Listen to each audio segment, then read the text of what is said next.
Television drama serial चाल की next आने वाली एपिसोड में आप देखेंगे कि फ़ारूक की माँ जब फ़ारूक के पास 20 लाख का चेक देखेगी तो कहेगी तू बहुत ही ज़्यादा चालाक नहीं होगी, अपने माँ को भी चकमे देने लगा है। तू तो कह रहा था कि रबाब को तेरा सारे धोखे का पता चल गया है, तो ये 20 लाख की रकम तेरे पास कहाँ से आई? जिस पर कहेगा फ़ारूक, क्या तुमने अपने बेटे को इतना आराम सा समझ रखा है कि आपका बेटा अब इतना भी नाकाम इंसान नहीं है। उसने रबाब को अब ब्लैकमेल करना शुरू कर दिया है। पहले तो वो मेरी मोहब्बत की वजह से मुझे इतनी बड़े बड़े तोहफे तोहफ़ दिया करती थी, लेकिन अब देखना, अब वो मुझे मेरे ब्लैकमेल करने की वजह से इतनी बड़ी बड़ी रकमें देगी। जिस पर दोनों माँ बेटा जोर जोर से हंसने लगेंगे और उसकी माँ कहेगी, लेकिन देख के फ़ारूक, ये ना हो कि उसका बाप अब इस बार तुझे ऐसा फंसाए कि तेरे निकलने के चांस ही ना रहे। जिस पर फ़ारूक कहेगा कि माँ मुँह अच्छा ना हुआ करे तो बात अच्छी मत किया कर, अच्छी कर लिया कर। जिस पर कहेगी फ़ारूक की माँ बड़ा ही घटिया इंसान है, अपनी माँ को इस तरह से कह रहा है। दूसरे सीन में आप देखेंगे कि शौकत बहुत ज़्यादा परेशान होगा और वो कहेगा कि आखिरकार ऐसी भी क्या बात है जो मुझसे सबीन बाहर मिलना चाहती है।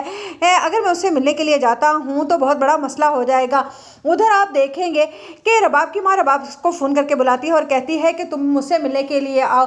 जिस पर वो कहेगी कि अभी तो अलीना आई हुई है। वो कहेगी कि मैंने इसी वजह से तुम्हें यहाँ पर बुलाया है क्योंकि इस वक्त अलीना भी मौजूद नहीं है और शौकत और राहिल भी नहीं है। मैं तुमसे ज़रूरी बात करना चाहती हूँ। जिस पर रबाब अब जो अपनी माँ से मिलने के लिए जाएगी तो उसकी माँ कहेगी कि मुझे लगता है कि तुम जैसी बेवकूफ़ लड़की मैंने आज तक नहीं देखी है।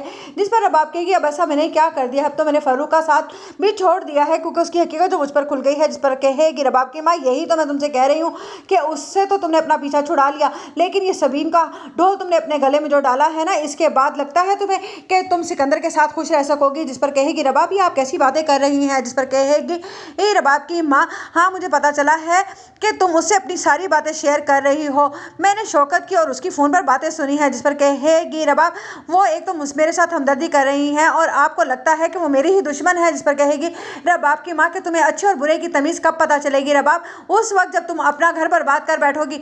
इसलिए मैं तुम्हें समझा रही हूँ कि सबीन के चक्कर में मत आना।